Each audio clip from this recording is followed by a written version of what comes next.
أشرف الأعراب والعجم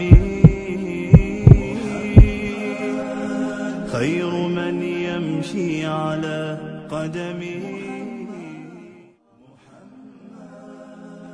أشرف الأعراب والعجم.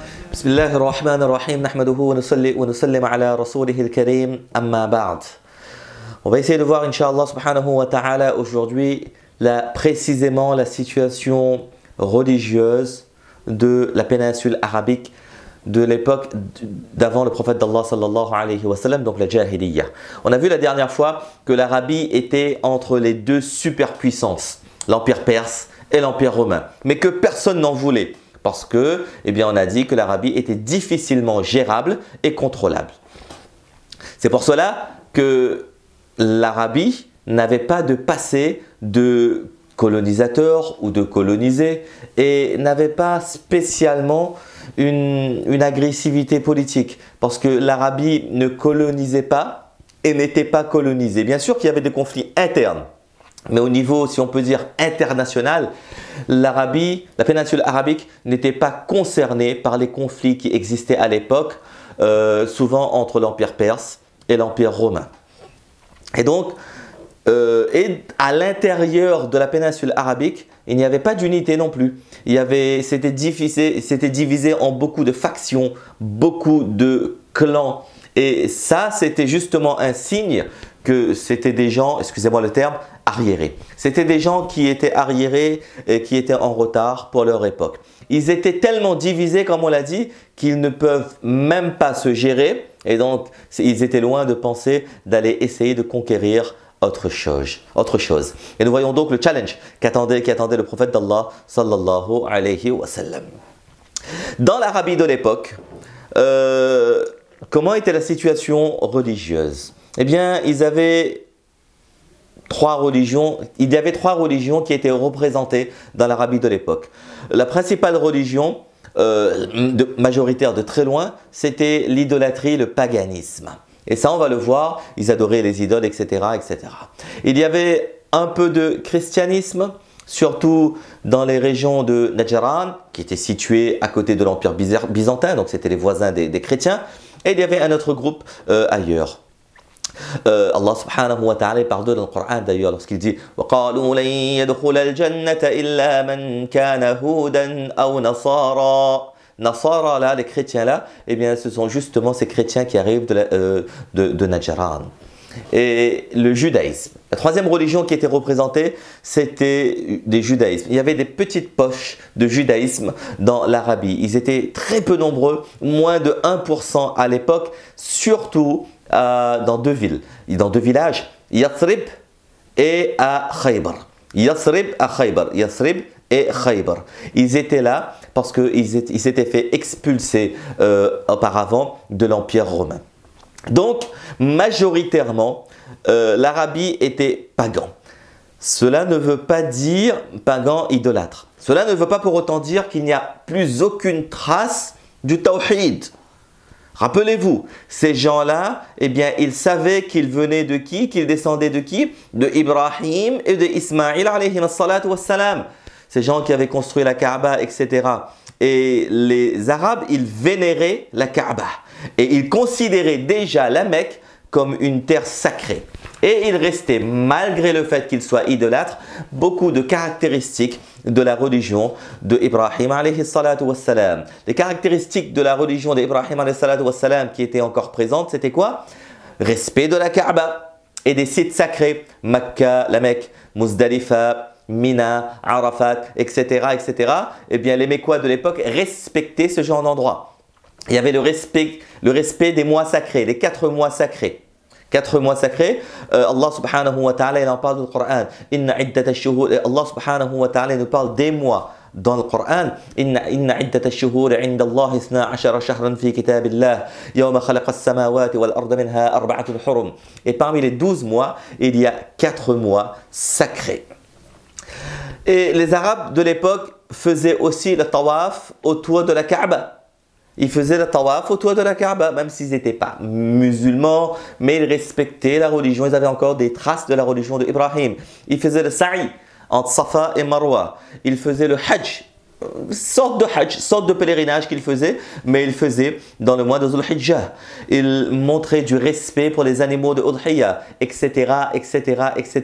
Tout cela pour nous montrer que, eh bien, ils avaient encore du respect pour la religion d'Ibrahim alayhi salatu wassalam.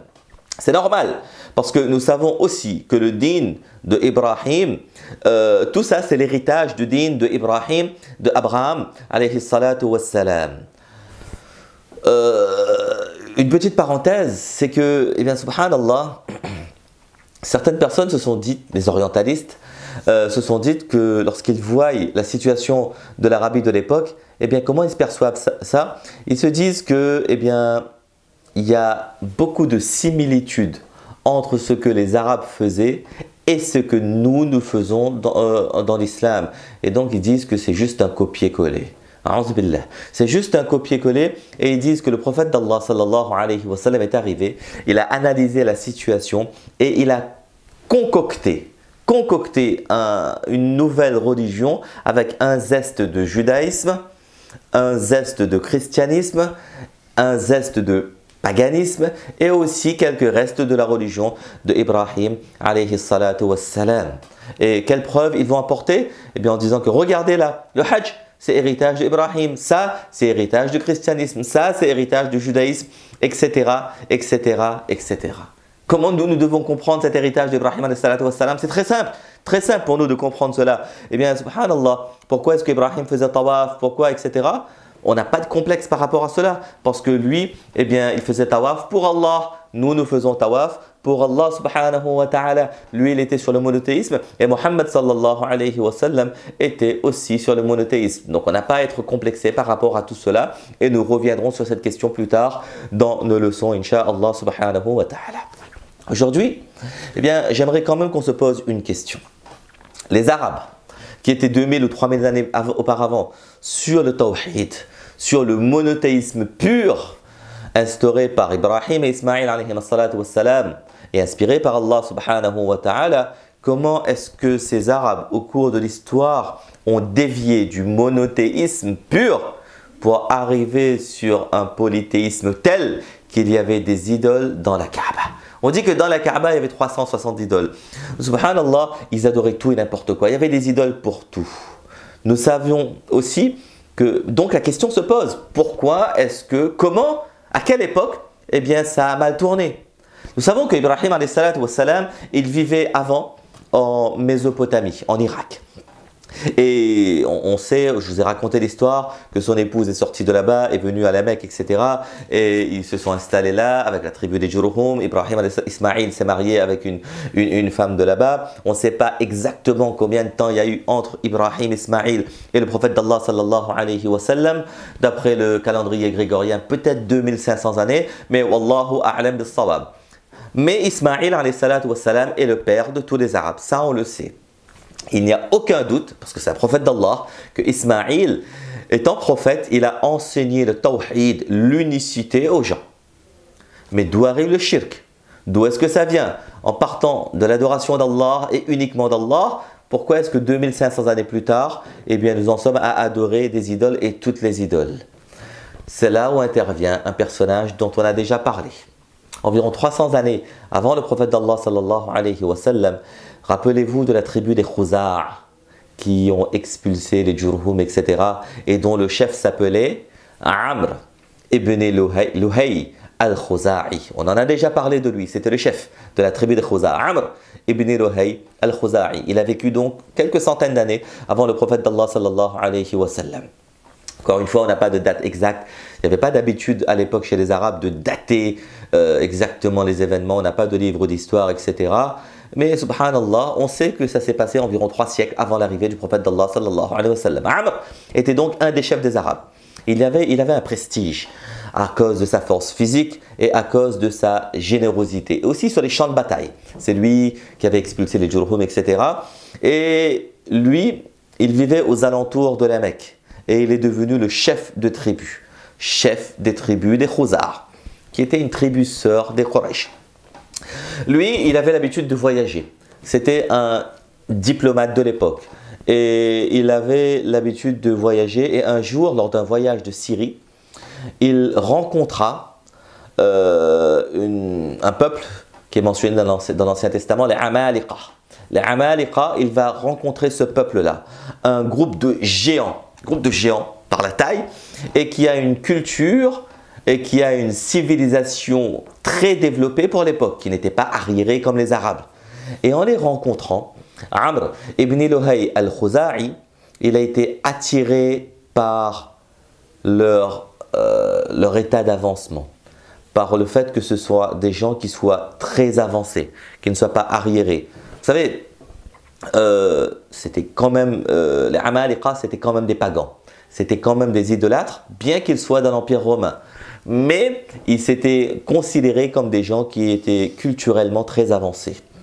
En fréquentant ces gens, Amr, il a été charmé par leur culture et par leur façon de penser. Il a dit que ce sont des intellectuels. Et donc, il a décidé d'importer chez les Arabes leur façon de penser et aussi leur religion. C'est un des pièges de Shaitan, piège classique de Shaitan. Quand tu es intéressé, quand tu es impressionné, quand tu es attiré par une facette d'une société, d'une culture, tu vas malheureusement et automatiquement prendre aussi les autres facettes. Vous savez, ce n'est pas interdit que de prendre les facettes d'une culture qui est correcte. Mais ce qui est dommage, c'est de prendre cette facette, mais c'est de tout prendre et d'oublier ta propre culture et d'oublier ta propre histoire. Malheureusement, c'est ça la différence entre intégration et assimilation. Vous savez, parfois, eh bien, on va tout prendre et on va s'oublier soi-même. On est parfois, nous aussi, en tant que musulmans et musulmanes, touchés par cette maladie. On est impressionné, par exemple, par l'organisation des gens de telle culture, de telle histoire, ou alors par leur, ce qu'on appelle morale, par leur bon caractère, parce que nous, on a oublié notre akhlaq. Et donc, on va prendre ces facettes de leur personnalité et on va s'oublier et on va tout prendre d'eux et on va s'oublier et on va avoir cette espèce de complexe d'infériorité. Donc, pour revenir à cette histoire, Amr, eh bien, il va aller voir les Amalika. Il va leur dire, est-ce que vous pouvez me donner un de vos idoles, un de vos petits trucs que vous adorez là? Parce que mon peuple, moi, il croit en Dieu qu'on ne voit pas, qui ne se voit pas. Et ce n'est pas censé, ce n'est pas intelligent parce qu'ils croient en l'invisible. Vous, vous croyez en des choses qu'il y a devant vous. Donc, est-ce que vous pouvez me donner un de vos petits trucs, de vos petits idoles que je ramène chez moi et que j'instaure cette pratique chez moi? Et donc, un petit souvenir. Et donc, on lui a concocté un petit idole qui va s'appeler Hubal. Et Hubal, il va l'emmener à Makka et malheureusement, les gens de la Mecque, à cause du statut de Amr qui était le chef, eh bien, ils vont commencer à suivre et à adorer Hubal. Hubal deviendra le principal idole des Quraysh et donc, historiquement parlant, le premier idole des Quraysh de la Mecque s'appellera donc Hubal. Hubal, il a été placé devant la Kaaba. Hubal est importé. Et bien, quand on a une idole, il faut faire une religion. Et donc, Amr, il va concocter toute une théologie autour de Hubal, que les idoles sont les filles de Dieu, etc., etc., etc., et que les anges sont les filles ou les fils de Dieu, et que les idoles sont des intercesseurs entre nous et Allah. Vous savez comment ça se passe? Les gens adorent Allah, et donc on ne va pas leur dire directement n'adorez plus Allah. Et donc les idoles, ça va vous faciliter la pratique. Le shirk, ça a toujours été instauré comme cela. Ça vous facilitera la pratique de Dieu, du tawhid, ne vous inquiétez pas. Et donc petit à petit, eh bien les gens oublient Allah et vont uniquement adorer eh bien, les intermédiaires qu'ils ont placés, ils vont uniquement adorer eh bien, les idoles.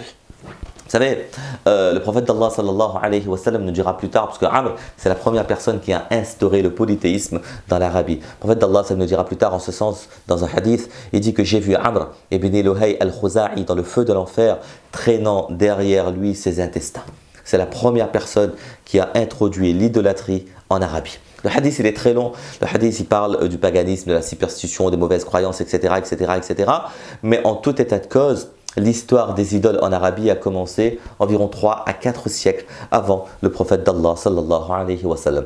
Et puis petit à petit, les Arabes se sont mis à adorer n'importe quoi. N'importe quoi. Donc, comme dans un hadith de Sahih al-Bukhari où Abu Raja al-Atari, il nous raconte, radiallahu anhu, il nous raconte le statut des Arabes avant l'islam. Il dit que nous adorions des pierres. Nous adorions des pierres. Et chaque fois que nous trouvions une pierre, un rocher, plus belle que l'ancienne, eh bien nous jetions l'ancienne et nous prenions la nouvelle comme une nouvelle identité. C'est juste incroyable. Vous savez, ils allaient en voyage des fois. Ces Arabes-là, ils allaient en voyage et qu'est-ce qu'ils faisaient? Ils amenaient des idoles avec eux. Ils prenaient du lait de chèvre et de la farine. Ils concoctaient un petit statue, une petite idole en farine et donc ils faisaient un pain, presque un pain donc dur. Et ils emmenaient avec eux en voyage, ils faisaient la prière devant cette idole, etc. Et lorsqu'ils avaient faim, ils n'avaient plus de nourriture, qu'est-ce qu'ils faisaient? Eh bien, ils cassaient un bout du nez de l'idole, ils mangeaient. Et puis le lendemain, ils cassaient les oreilles de l'idole. Et puis ils se mettaient à manger toute l'idole. Ils se mettaient à manger leur divinité. Qu'Allah subhanahu wa ta'ala nous protège de tout cela. Vous savez, subhanallah, c'est ajib, les gens qui sont polythéistes comme cela, eh bien, des êtres si intelligents et si rationnels, eh bien, qui vont adorer la pierre, qui vont adorer tout et n'importe quoi. Eh bien, là, les Sahaba radiallahu ta'ala plus tard, ils vont nous expliquer les conditions de comment est-ce que eux-mêmes ils en étaient venus à adorer les idoles, les pierres, le sable, etc., etc., etc. Malgré tout, ce qu'on peut remarquer, c'est que l'être humain, eh bien, il a une aspiration à l'adoration spirituelle. Là, en l'occurrence, ils n'ont plus tawhid, mais ils ont besoin d'adorer quelque chose. Donc lorsqu'ils vont dans le voyage, eh bien ils veulent quand même amener un truc avec eux. Et donc ils se créent des idoles et ils emmènent avec eux. C'est la fitra. C'est la fitra. Et les gens veulent toujours adorer quelque chose. C'est pour cela d'ailleurs que l'athéisme a toujours été minoritaire dans le monde. Parce que ne croire en rien du tout, c'est pas la fitra, c'est pas la nature de l'être humain. Parfois, ils croient en de bonnes choses, parfois, ils vont croire en de mauvaises choses, mais ils vont toujours avoir plus ou moins quelques croyances. Et donc, Allah subhanahu wa ta'ala, il en parle dans le Coran, il dit que eh bien, les Arabes, ils ont toujours adoré Allah, mais ils ont adoré les idoles un peu comme intermédiaires, comme filles, etc. Ils ont mis des idoles entre eux et Allah. Mais lorsqu'on leur demandait, eh bien, pourquoi est-ce que tu adores ça? Ils disaient, Ma na'buduhum illa liyuqarribuna ila Allah zurfa. C'est pour nous rapprocher d'Allah subhanahu wa ta'ala. Ce sont des intermédiaires pour qu'on puisse se rapprocher d'Allah subhanahu wa ta'ala. Aujourd'hui, lorsqu'on crée nous des choses, parfois on va créer une chose dans la religion. On dit, mais qu'est-ce que tu fais? C'est pas dans la religion. On dit, oui, mais c'est pour adorer Allah. C'est comme cela qu'arrivent les bid'ah, par exemple, les inventions qu'on va faire dans le dîn d'Allah. Eh bien, les gens vont dire, mais c'est pas la pratique de Muhammad sallallahu alayhi wa sallam. Bien, on va répondre que oui, mais tu sais, c'est pour mieux adorer Allah. Et petit à petit, eh bien, on va oublier Allah et on va uniquement faire les inventions que nous sommes en train de faire. Donc, voilà la situation, c'est chez les Arabes. Comprenons bien ce point. Les Arabes, ils croyaient en Allah, comme je l'ai dit, parce qu'Ibrahim et Ismaïl leur avaient enseigné le tawhid. Mais la religion d'origine d'Ibrahim et d'Ismaïl avait été corrompue à travers le temps. Et ils sont devenus des adorateurs d'idoles. Pourquoi? Bien sûr, à cause de Amr ibn Luhay. Mais après cela, comme dans toute religion d'idolâtrie, ça s'est répandu. Vous savez, encore une fois, c'est la même chose. Il y a le chef, le leader d'opinion qui arrive, qui instaure une pratique et tout le monde va suivre. Sans réfléchir, ils vont suivre et ils vont se mettre à adorer des idoles. Et surtout qu'à l'époque, il y avait très longtemps qu'on n'avait plus eu de livres de guidés. Il n'y avait plus de messagers. Et c'était plus facile, entre guillemets, de perdre sa religion d'origine et c'était plus facile pour les croyances de muter. Et donc, c'est pour cela eh bien, que le point que j'aimerais faire remonter, le point que j'ai voulu faire remonter aujourd'hui, c'est que les Quraysh et les Mecquois, eh bien, ils avaient perdu la religion de Ibrahim, le tawhid d'Ibrahim, malgré le fait qu'il y ait encore quelques signes, quelques caractéristiques qui restent, mais ils étaient presque totalement sur l'idolâtrie. Ils n'avaient pas de livre. Les messagers, les anciens messagers, Ibrahim, Isa, Moussa, alayhi salatu wassalam, étaient déjà loin et la religion du Tawhid a muté totalement en différentes variétés et différents types de shirk et de polythéisme, en différents types de philosophies. Donc voilà pour aujourd'hui, pour nous montrer que la situation de l'époque de la Jahiliya dans la péninsule arabique n'était pas facile non plus. On s'était totalement éloigné du din de Ibrahim alayhi salatu wassalam. Qu'Allah subhanahu wa ta'ala nous donne le tawfiq de comprendre et de mettre en pratique.